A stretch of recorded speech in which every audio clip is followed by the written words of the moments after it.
Hello, friends, and welcome to another post slash audio slash podcast of SALEMA'S Nourishing Edits 2.0. This week, I'm going to talk about how to produce your best work and how to tender the seeds of your own creativity. Something that I have been struggling with a little bit this week, going into overwhelm when you have a lot of things on the go. A couple of things that came to mind was this verse from book 4 of Patanjali's Yoga Sutras. So it's Sutra 1.5 of book 4. And in it, he says, when the object is the same, but the mental field is different, the way of perceiving or the level of understanding the object will be different. That really resonated with me this week, as I've had a certain amount of the same sentiment ringing out or making its presence known to me, which has been slow down, what's the rush? In many different, via many different forms. Maybe it has something to do with the fact that Mercury is still retrograde, in retrograde motion, prompting us to pause and revisit certain things. Nonetheless, I took heed of the message and in the process alleviated some of the pressure that I've been feeling. And I wanted to share this with you because you may find it helpful. So this sense of not feeling easeful was really arising in me, and that's why I sort of was reminded of this particular sutra, to do with the mental fluctuations of the mind and how we can get into conditioning and patterning. And also, it made me circle back to one of my favorite texts on ways to cultivate freedom, a very important characteristic if you are a Sagittarius like me. We do like our freedom. And that is The First and Last Freedom by J. Krishnamurti. And if you're listening to this and you're not reading the post, hop along to the post because I put a picture of the cover of the book. It's a very old book, but one of my favorites. And in this written work, we're really asked to reassess our truth, where we think it comes from, and how to break free from self-imposed restrictions that we have been influenced from. And I think that is really prevalent in today's society, where we spend so much of our time on social media and the internet, and we're constantly bombarded by different things to learn and skills and writing and looking at what other people are doing, that sometimes it can just be, you just get a sense of overwhelm. I love this quote by him, which I've adapted slightly, but the sentiment remains the same. The hope for truth and ultimate freedom can't come from someone telling you what to do, say, or even believe. It can only come from your own creative understanding. And I think the latter part of that statement is really potent and serves as a really good self reminder that, of course, we're influenced and we are inspired by what other people are doing, but we shouldn't forget why we're doing what we're doing. So when I talk about pressure, I am, of course, talking about my own self-imposed commitment, and the pressure I feel from that in terms of doing a podcast a week, as well as crafting my new discounted subscription offer package, which is due to start in September here on Substack. More coming on this during the week, which will contain 2 live sessions a month, one coaching and writing journaling session, and one as a conditioning and nourishing physical practice for us to come together online. So I've actually had quite a busy week of catching up on Substack bits and pieces, with Claire Venus and Russell, where we were exploring how to create something that is sustainable on Substack. Alongside that, I've been with Beth Kempton on her summer writing sanctuary, and also meeting with Elena Brower for Simplify and thinking about the next steps forward. So yes, it's been a lot, and in between that, I've also been working as well with my eye patients. But the resonance of what Beth was talking about really hit homes in terms of, in one of the talks she gave, she was talking in terms of committing to producing our work in terms of quality and not quantity, and how the quality aspect should be at the forefront of what we do. And her guidance really serves as a reminder that we should really stop to feel how we are feeling in terms of what we are creating. Alongside that, the timelines and ultimately how and when we share our loves and our passions with others.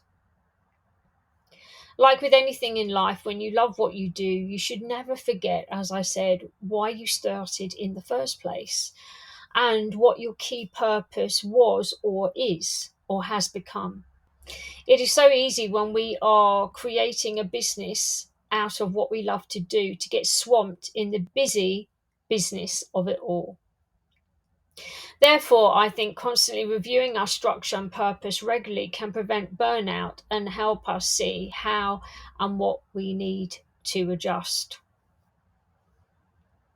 Our passions, then, whether it be a hobby or another source of income, should be watered and nurtured with a loving attentiveness, just as we do with gardening, cultivating a greater awareness to what is needed at certain times to help the plants flourish. Changing our choices and schedules where we feel necessary can often help us bring our best work forward instead of falling into the trap of just turning out mediocre pieces. And I have a name for that, a synonym for that, which I like to affectionately refer to as, wait for it, fonkaroo. Fonkaroo is fear of not keeping up with others, which in the age of the internet, unfortunately, has become a second nature to all of us. For that reason, then, procuring some intermittent time away from your creative projects can help reseed your inspiration and improve the quality of the work. That is just my feeling and my observation. So I'm going to give you some prompts to inquire how and if you are producing your best work. If you want to, go and grab your notepad or a journal. Obviously, if you read this piece, then that's fine. You will have the prompts in front of you. But if you are more of an audio person than a written person, go grab your pen and notepad now.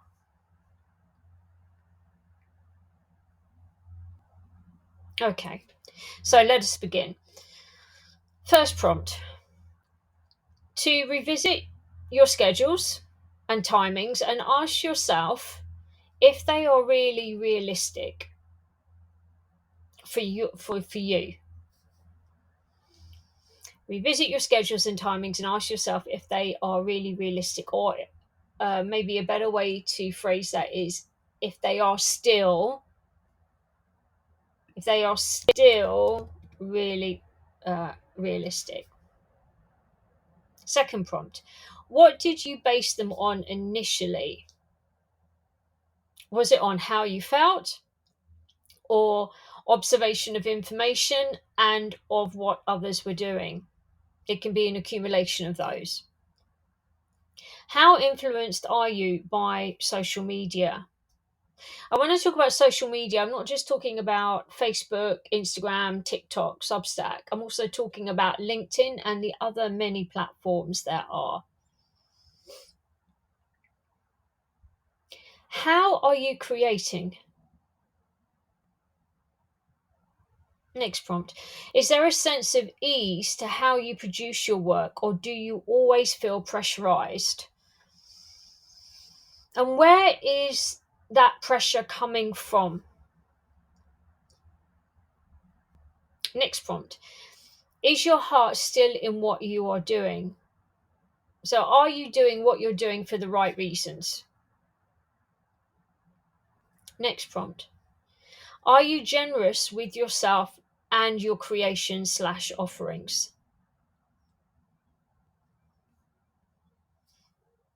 Next prompt. Do you allow time for inspiration to create something valuable to offer to others?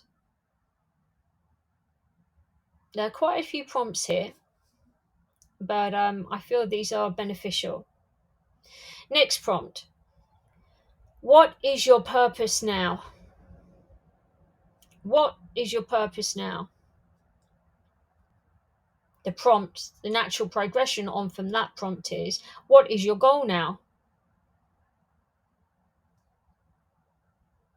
So purpose is more of an overview, and goal, what is your goal now is what is the next step that you've set yourself, just to clarify.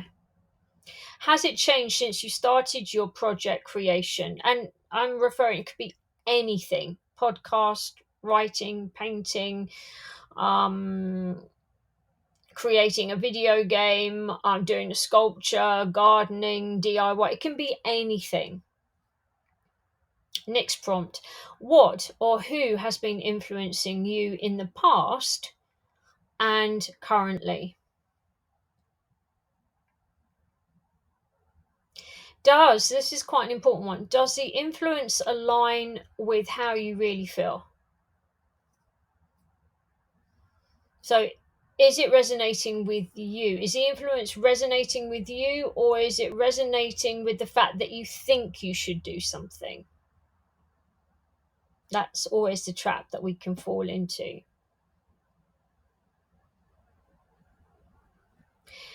Last prompt. Do you currently feel at ease with what you are doing? And if not, why? So there are quite a few prompts to work through there. And it would be interesting, I think, to just see what arises. And you may want to say these to yourself, because often saying something to yourself can also be a trigger to get an answer from your inner self as well. But yeah, this feng kuwu, I love it. I love that synonym. It's just a reminder of not to fall into the trap of doing something just because you need to keep up with others.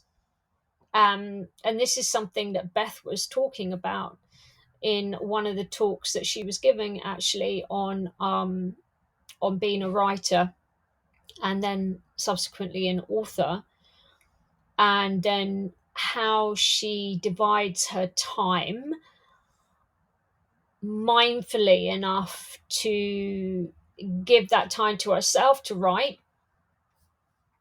to her family, and to her people that buy her books, and to her students as well. So I think this podcast is following on from quite a few of the podcasts that I've done in my back catalogue here. If you're new to me, then please feel free to have a look through my back catalogue of mini podcasts and articles. And yeah, I'd be interested to hear or see how you get on with those prompts. And how you are intending to tender the seeds of your own creativity to produce your best work. Coming soon will be a video post on my it will be a post and a video, a little bit of a video on the post, on my pre-order discounted subscription that's happening from September 2024, and the new offerings that await you with that paid discounted pre-order subscription. But for now, my friends, I thank you for listening, sharing, watching. Until we meet next time, mean well, live well, and be well.